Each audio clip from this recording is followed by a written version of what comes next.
नमस्कार, मेरा नाम है आशु और आप देख रहे हैं XYZ रियल टीवी। साथियों, आज हम बात करेंगे दिल्ली में लागू होने वाली नई ईवी पॉलिसी की। अगर आप दिल्ली में किसी भी प्रकार का कोई भी वाहन चलाते हैं, चाहे वो प्राइवेट हो या फिर कमर्शियल, तो दिल्ली सरकार की इस ईवी पॉलिसी को जानना आपके लिए बेहद जरूरी है। दिल्ली में प्रदूषण कम करने और इलेक्ट्रिक वाहनों को बढ़ावा देने के लिए मुख्यमंत्री रेखा गुप्ता जी की अध्यक्षता में कैबिनेट ने नई ईवी पॉलिसी 2026 को मंजूरी दे दी है। इसे 1 जुलाई 2026 से लागू करने की पूरी तैयारी है।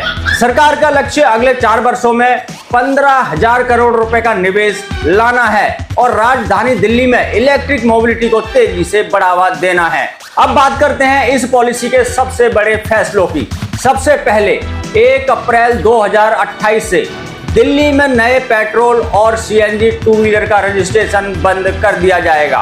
यानी इसके बाद नई बाइक या फिर स्कूटर खरीदने वालों के लिए इलेक्ट्रिक टू व्हीलर ही विकल्प बचेगा। लेकिन अगर आपके पास पहले से पेट्रोल या फिर सीएनजी बाइक या स्कूटर है तो घबराने की जरूरत नहीं है। सरकार ने साफ किया है कि मौजूदा वाहन पहले की तरह चलते रहेंगे, उन्हें बंद करने या फिर स्क्रैप करने का कोई फैसला नहीं लिया गया है। अब बात करते हैं दिल्ली के सीएनजी ऑटो की। नई नीति के अनुसार 1 जनवरी 2027 से दिल्ली में सिर्फ इलेक्ट्रिक ऑटो रिक्शे का रजिस्ट्रेशन होगा।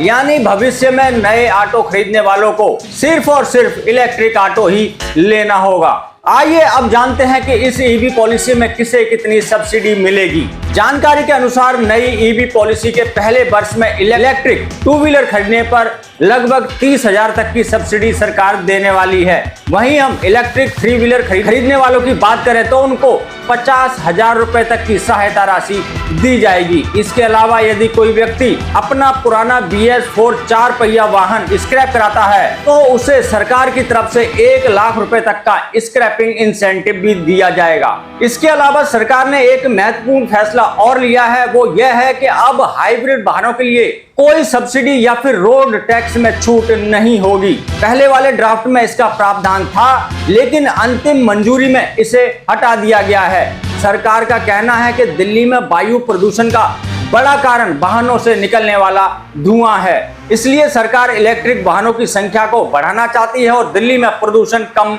करना चाहती है। इससे लोगों को स्वच्छ परिवहन उपलब्ध होगा और दिल्ली का वातावरण साफ होगा।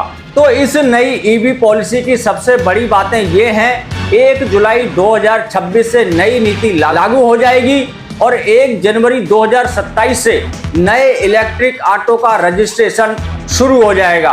1 अप्रैल 2028 से नए पेट्रोल और सीएनजी टू व्हीलर का रजिस्ट्रेशन बंद कर दिया जाएगा।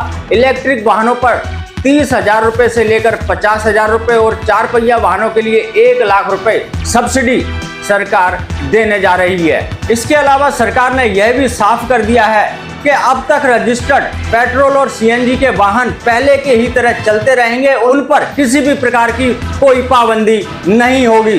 तो ऑटो चालकों का वो डर भी खत्म हो चुका है जो कहते थे कि जो सीएनजी ऑटो रजिस्टर्ड हो गए हैं क्या वो बंद हो जाएंगे। तो सरकार ने साफ कर दिया है, अब तक रजिस्टर्ड पेट्रोल और सीएनजी के किसी भी वाहन को बंद नहीं किया जाएगा, वो अपनी समय सीमा तक चल पाएंगे।